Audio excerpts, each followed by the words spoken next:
Com. I'm John Hansen, Greg Cosell, Adam Caplan, our man Ben Kukanis behind the glass. We were just talking in the green room, so to speak, talking a little Hollywood movies and things like that. We were off on a little tangent, so we apologize for our delay here, but we're ready to rock and roll here. Not going to cover every single darn thing here. We're trying to pull back a little bit, make it a little bit more loosey-goosey and not spend 3 hours here. So let's kick it off, guys, with the Texans hosting the Panthers. And Adam, anything going on here of note in terms of news, notes, injuries, things like that we should know about? I don't think so. Danny Amendola is going to be inactive. Yeah, he's got a hamstring injury. He's out. No, we know it's going to be Davis Mills. We know that. Panthers wise, no, they've got. I mean, this to me should be a blowout. The Carolina defense. I understand they haven't played anybody, but their defense is good, man. They're so much better in the secondary. As you know, last year, John, that was where they struggled. They're really good there. Hassan Reddick's doing what they want him to do, is rush the passer. It's working out for their defense. Greg, I know you have not seen the Panther D. You've seen the offense, right? Yes, both weeks. So what are you seeing from Sam Darnold? It's kind of everything I kind of hoped for him, like scheme it up, put him in a position to succeed, draw up some nice plays, execute, and that's kind of what we're seeing. Yeah, I guess so. Can I go now then, John, since you don't need me? No, yeah, I want there's got to be something else that you see specifically more than my general setup there. Well, I mean, that's pretty much it. Look, there's certain things you notice. I mean, Moore is their boundary X.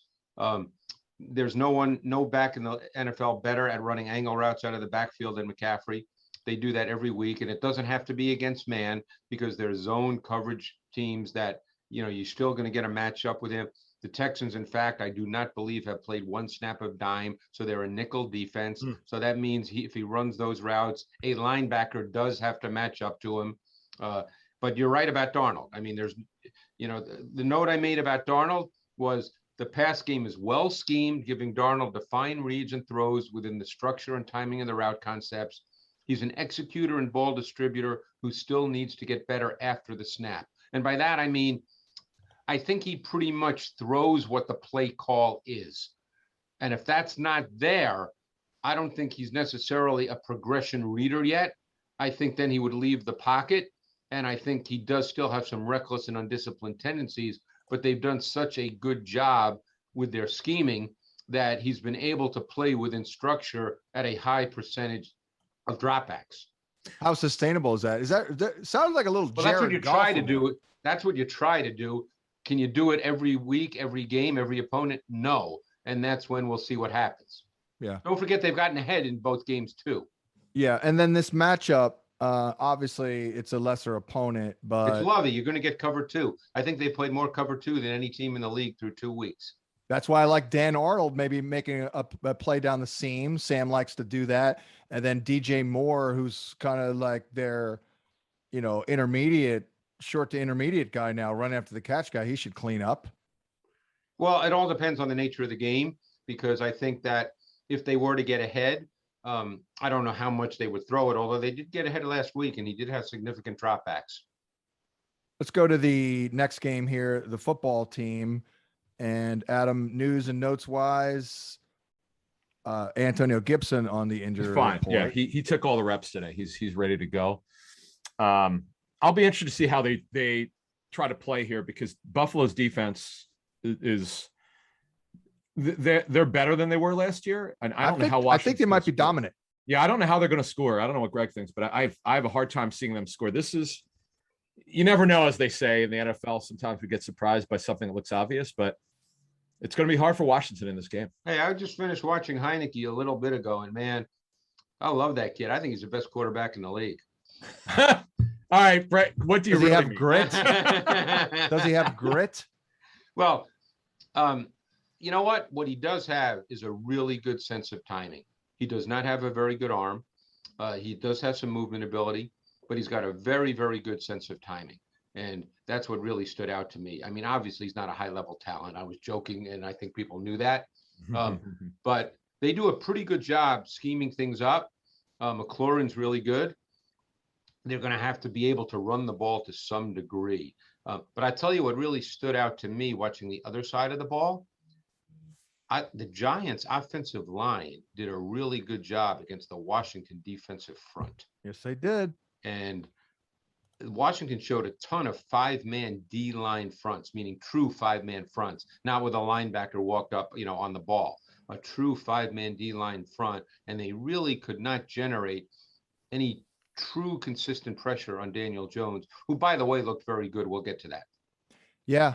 I have some real concerns about Josh Allen, though. I'm trying my best not to panic. And granted, my expectations were really high, but is there anything in particular? I mean, is it too simplistic to say teams are just zoning it up and making him be patient? That's way too simplistic. So what's going on? His ball placement is the issue right now. Right. It's the issue that he had, prior to last year. He's missing. If he made these throws that he's missed, we wouldn't be having this conversation at all.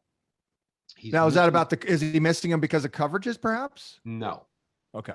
No, not when receivers are wide open and he's missing. Okay. Good. Oh boy. Yeah. Oh boy. He's throwing the ball too hard at times. Oh boy. On deeper throws, he's throwing it too flat, which there's no margin for error when you throw the ball too flat on deeper throws.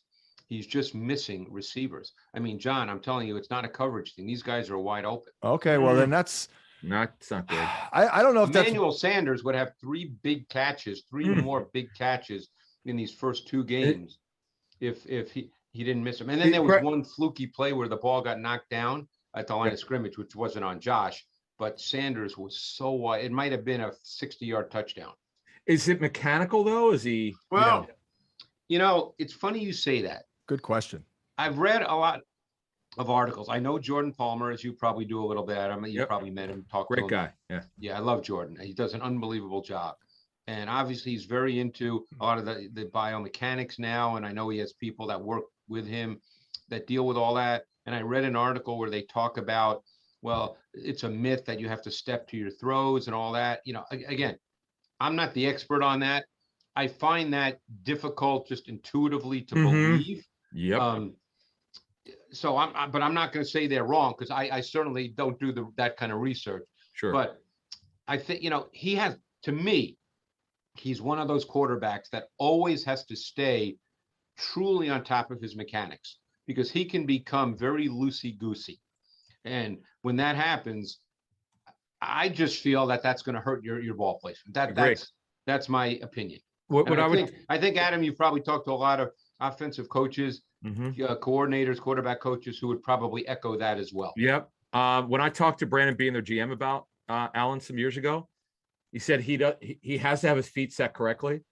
When he doesn't, the ball is he can't, he had like no control over the ball. No, that plays to what you were saying, man. He can't. Not that any quarterback can't have good. I mean, you got to throw with proper mechanics, proper base. That does worry me. Again, I'm not studying him, John, as you know, because I can't just watch him for 5 hours. Yeah. But I personally think that he needs to continue to clean that up and maybe go back to basics a little bit. I mean, when you start a game with his first throw this week on a 5-yard hitch to Stephon Diggs when he's wide open, and he airmails it, so that Diggs can just get a finger on it when he reaches up high, and it's a 5-yard hitch, you got to make that throw. That's what would you be more concerned about with a guy with this profile, a guy who presumably completely broke out last year, and it's early, is reverting to previous form a little bit?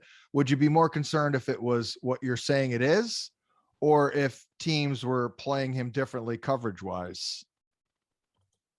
What's easier to overcome, like a slip up mechanically or teams playing a little different? I feel like the mechanical one is better in that we saw him do it last year. Right. And I see, I'm not worried about the second part. He's okay. From everything I know about Josh Allen, okay, and from people I've talked to, and I know Adam talks to people as well,